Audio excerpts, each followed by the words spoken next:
السلام علیکم ورحمۃ اللہ وبرکاتہ۔ سید میرج بیورو کی طرف سے آپ کو آج کے رشتے میں ویلکم کرتے ہیں۔ آج کا رشتہ ذکیہ کے حوالے سے ہے۔ یہ خاتون آپ کو نظر آ رہی ہیں، ان کا پورا نام ذکیہ عبدالغنی ہے۔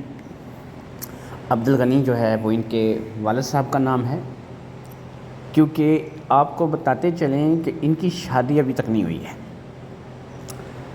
تو یہ جو عورت ہے یہ شادی ابھی تک اس کی نہیں ہوئی ہے، اور اس کی جو عمر ہے وہ آپ کو بتاتے چلیں کہ 40 سال ہو چکی ہے، اور یہ 41 سال کی ہونے والی ہے۔ 41 سال کی عمر میں ابھی تک اس کی شادی نہیں ہوئی ہے۔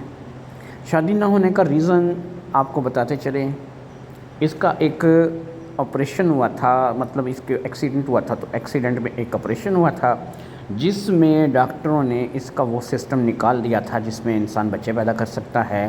تو اس لیے یہ ایک ایسی عورت ہے کہ جو اب بچے بالکل پیدا نہیں کر سکتی، بانجھ ہے۔ اور آپ کو بتاتے چلیں کہ یہ کینیڈین نیشنل ہے۔ تو ایک تو وہاں پر جب مطلب بندہ جاتا ہے نا کینیڈا میں، جاب سیٹنگ وغیرہ کے چکروں میں بھی انسان کی کافی عمر نکل جاتی ہے، تو کچھ اس کے ساتھ اس قسم کا معاملہ ہوا۔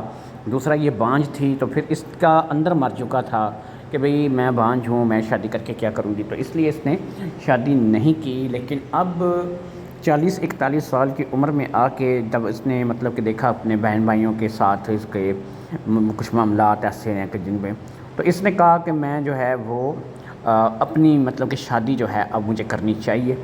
تو ایک اچھی پراپرٹی اللہ تعالیٰ کے فضل و کرم سے اس کے پاس موجود ہے، اچھی جاب ہے، کینیڈین نیشنل ہے، تو یہ تمام چیزیں اس کے لیے ہیں۔ تو یہ ہے 41 سال کی، تو جو اس 41 سال کی ایسی عورت کو اپنانے کے لیے تیار ہے کہ جو بانجھ بھی ہے اور جو کینیڈا نیشنل بھی ہے، کیونکہ یہاں پر ہمارے پاکستان میں ایسے بہت سے افراد ہیں کہ جن کی بیویاں وغیرہ مر جاتی ہیں، تو وہ چھوٹے چھوٹے بچے ہیں، تو چلو یار ہمارے پاس 1 یا 2 بچے ہیں، میری بیوی فوت ہو چکی ہے تو میں کر لوں گا۔ لیکن اب ظاہری بات ہے کہ جو کینیڈین نیشنل عورت سے شادی کرے گا اسے کینیڈا جا کے رہنا پڑے گا، اور اس کے لیے تو ظاہری بات ہے کہ یہاں والے جو بچے ہیں وہ کہاں جائیں گے، تو 100 معاملات ہوتے ہیں۔ تو اس لیے آپ اپنی پوری سوچ سمجھ کے بعد جو ہے وہ مجھے جو ہے وہ رابطہ کریں گے۔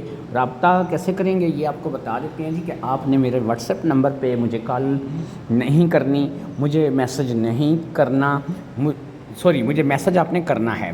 تو واٹس ایپ نمبر پہ کال نہیں کرنی، سم نمبر پہ کال نہیں کرنی، اور واٹس ایپ پہ مجھ سے میسج آپ چھوڑ سکتے ہیں، اپنے بایو ڈیٹا دیں، اپنا میسج دیں، انشاءاللہ تعالیٰ آپ کا جو رشتہ ہے وہ ان کے ساتھ کروا دیا جائے گا۔ ہمارے ہاں سید میرج بیورو میں جو رشتے کروائے جاتے ہیں وہ فی سبیل اللہ کی بنیاد پر کروائے جاتے ہیں، آپ کا کسی قسم کا خرچہ نہیں آئے گا۔ لیکن یاد رکھیے کہ آپ کا سید یا اہل تشیع ہونا ضروری ہے۔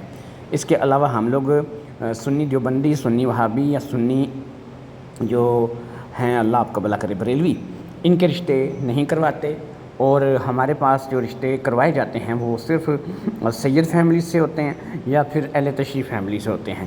بعض میں نے لوگ ایسے دیکھے ہیں کہ جو سنی ہوتے ہیں اور وہ سید بچی کے لیے اپلائی کرتے ہیں رشتے کے لیے، تو ان کو بتاتا چلوں کہ میرے بھائی ہمارے ہاں جو ہے وہ سید زادی جو ہے وہ سنیوں میں نہیں بیائی جاتی، ہم تو اہل تشیع بچی سنی میں نہیں دیتے، تو وہ تو پھر سید زادی ہے۔